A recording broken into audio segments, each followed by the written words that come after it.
Welcome to the Back to School Night video for trigonometry for the 2021 and 2022 school year. I'm going to introduce a couple things, tell you what your student could expect about my class, how you can help them out, and just some of the resources that are available to them. But first, I want to make sure I talk about what trigonometry is. So trigonometry is a class at Folsom High School that usually comes after Integrated Math 3. Some students, instead of taking trigonometry, will move on to pre-calculus or statistics or AP statistics or advanced algebra, financial applications. Trigonometry is sort of a middle ground class. This is an elective class. No one's required to take it, but it's for the student that wants maybe that fourth year of math or needs a third year of math, but already has a fairly rigorous schedule, or a student who maybe struggled a little bit in Integrated Math 3 and doesn't think they're quite ready for pre-calculus without doing a little extra prep work. So that should give you kind of some groundwork for what this class will be. It's meant to be kind of pre-calculus light. We're introducing the topics of pre-calculus and kind of a majority of the first semester of pre-calculus without getting too heavy into the details or going too fast through the material. Let's go ahead, let's look at a couple things and explain a little bit more about this class. First thing I want to show you is what a typical week will look like. A typical week in our class will consist of 3 to 4 lessons. These lessons usually don't take the whole period. They usually take no more than half the period. We'll start with a sort of class introduction. We'll do a warm-up. We'll review some stuff from previous classes, and we'll do some notes. These notes I don't let go too long. You'll see that in this particular week, I ended up splitting one of the sections into 2. That's the beautiful thing about this class is we just kind of go at our own pace. If the students need more time on a topic, I can split things up smaller. I can take more time. I can go back. I can review. I could redo what I want to do. I'm the only teacher teaching this year, and so I kind of have that ability to make it what I want. So as the students go, they'll have these different lessons. They'll do these different things. But I'm going to give them a large chunk of class time to get started on these practice assignments. So some of these practice assignments, they might look a little hefty, but a lot of times I'm only assigning the odds, or I'm assigning every other odd to kind of, first of all, give it a meaningful, short assignment that practices the skills they need. But I'm also trying to give them like 20 to 30 minutes of class time to get started on those assignments. So that way they're not doing it at home. That way they're not doing it while they're on the bus on the way to a sporting event. They have very busy lives, a lot of your students do, with work or sports or friends or other classes. Lots of them are taking multiple APs, and I don't need my class to be another burden on their life. I can teach them these lessons, I can give them the practice in a timely manner so that way they have time to complete these other things as well. Each week we'll usually have a quiz as well. Quizzes often happen on Fridays. Sometimes I'll put it in that block day as another part of that block day. I'll switch around a little bit, but the kids will know. This calendar gets posted in Google Classroom at the start of each week, so they'll kind of have an idea of what's coming and what's in store for them as that week goes on. The homework assignments are listed there, and homework is generally due at the start of the next class period. All right, this is our grading policy. This is the grading policy that's pretty standard throughout the math department. The percentages over here at the end of the semester do change a little bit from grade to grade, but it's pretty standard. Things that are graded are summative assessments. Those are things like tests and final exams. Informative assessment, these are things like quizzes. Independent practice, another fancy word for homework, and then there's also an occasional project or activity that I'll assign. The way the grading scale works, pretty standard, 90 to 100, 80 to 89, 70 to 79, 60 to 69, just your normal grade breakdown there for A, B, C, D, F. During the semester, your quarter breakdown looks like this. It's 90% assessments, 10% in-person and independent practice. So that's your homework, your classwork, that type of stuff. The reason we do that is because when we look at your grade, we want you to see what their quiz or test average is at that time. If the final was today and it was on everything we've done, this is what they would probably receive on the final because this is what they've received on all those assessments up till this point. At the end of this semester, we do change that breakdown a little bit. We change the assessments to be 45%. That's a much more reasonable amount. We do up the independent and in-person practice, the homework, classwork stuff. So if a student's done 100% of their in-person and homework practice, they get kind of like a little 5% grade boost, which is nice.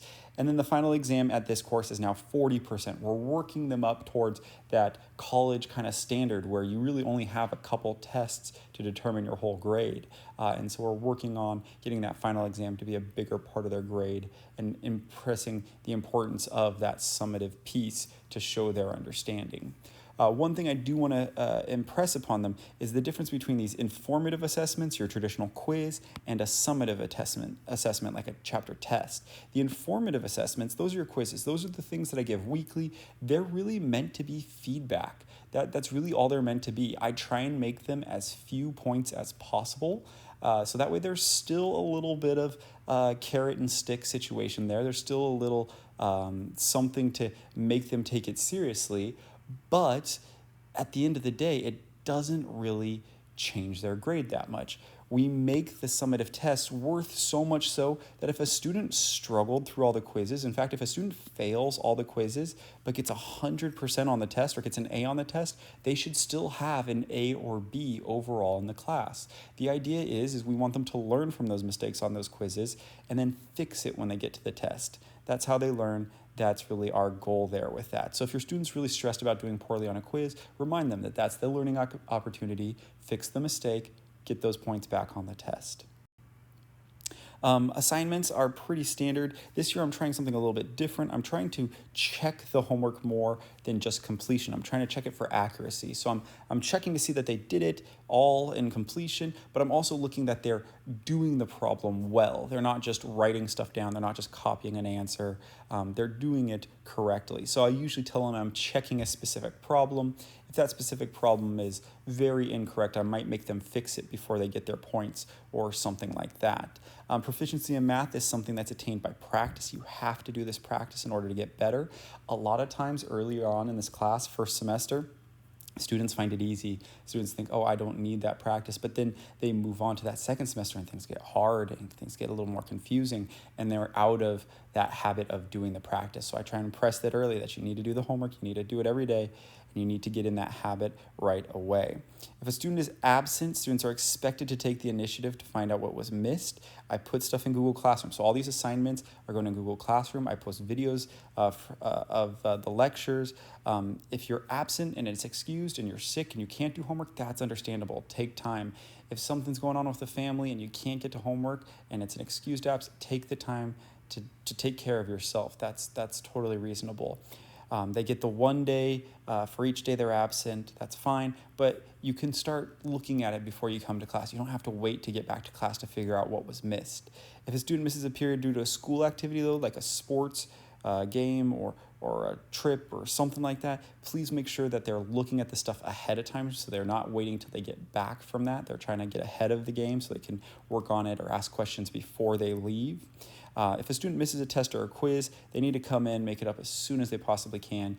If you see something go in as a missing on a test or a quiz assignment, it's probably because they just haven't taken it yet. They need to go back and make that up. And so the sooner they get that done, the sooner that missing will get out of their grade and stop hurting them as much. I do give partial credit for late work, so if a student doesn't get it done, they're just busy, they're babysitting their kid, brother, whatever's going on, they can turn some stuff in up to a week late for credit. Not full credit, but some credit. And then lastly, if it's an unexcused absent, if a kid just cut class or something, I usually don't assign or don't give credit outside of certain circumstances. All right, some resources for your student. I know that we can't require people to get materials, but I'm going to encourage each student to have their own materials this year with the germs and the concerns of all that kind of stuff of COVID and whatnot. I think each person having their own things we have to share and touch the same things as little as possible is probably wise. Each student should have their own notebook specifically for taking notes in my class. Most of them already have that. I provided them to a lot of people that didn't have them already. And so that's great. A binder, a folder, something to keep your returned papers in is always a good idea. Math is done in pencil. Encourage your student, if you see them trying to do math problems in pencil so they can erase and fix those mistakes. The big one, as far as the sharing thing goes, is the scientific calculators and Chromebooks. We will use the Chromebooks occasionally, so make sure they have those Chromebooks charged and brought to school. The calculator, you can buy a nice scientific calculator, something with the sine, cosine, and tangent buttons. So something with the sine, cosine, and tangent buttons on them. And you could buy a nice one for like 10 or 15 bucks. So if that's something you can make happen, I strongly encourage you to go out and get your kid that so they have their own. They don't got to share it. It's probably best for them, probably best for everyone. Your student has a textbook for my class. I have a class set that they can use. If they don't want to touch the class set, they can carry it back and forth. Otherwise, leave it at home. They don't need to carry it back and forth. I do make and post YouTube videos of all my lectures. It's not the live lecture. It's not what they heard in class. It's a recording kind of like this that I do at home of all the different lessons we'll do. And so they can always look back at those videos and check out and see what I talked about and what I said. If they maybe missed something or they were absent or they're quarantined or whatever's going on, they can always look back at those videos. Remind is another tool, resource I use. This is a nice way for me to communicate with students. It's just text message, blast notification type situation. I can tell them, hey, don't forget there's a quiz, or I changed this on the homework, or I messed up the answer key, whatever it is, and make sure your student signs up for that. I strongly encourage it. If you'd like to sign up as well, you can. The directions can be found on my website, which I'll talk about a little bit later. And then lastly, Pause is a great resource. I luckily have a really nice small Pause class, so I don't have a lot of students that come to me all the time. But if your student would like to travel to my Pause, encourage that. If they're struggling with homework, before they start doing poorly on a quiz, before they start doing poorly on a test, tell them come to me early, get that help. All right, these are two websites that I'll go ahead and put in the link in the description of the video down below as well. The first one is the link to my teacher website. I encourage you to go and explore that. There's a little blurb about me. There's calendars for the classes. There's videos. There's the link to those YouTube videos. There's resources, links to Google Classroom, all sorts of tools that your student might want or need are posted on that website. And I encourage you to look at that as well. And then here's also the direct link to the YouTube videos that you might want to go look at. So if a student's absent for a week or quarantined at home or something, they can go watch essentially the same lecture video that I'm doing in class online. And you can go and you can pause and you can rewind. It's a great resource for these students to be able to see and hear these things. I put a lot of time into making them over the past year and a half, and I really hope that students get to use those to their benefit. All right, this was the Remind thing that I was talking about earlier. If you'd like to subscribe for the Remind, depending on whether your student's in my second period class or my fifth period class, I'd make sure I check with them. All you have to do is type 81010 in the phone number and then @ and either of these red codes. Don't do both, just pick one depending on what period they're in. And that would be a great way. You can message me on there too and say, hey, this is so-and-so's parent.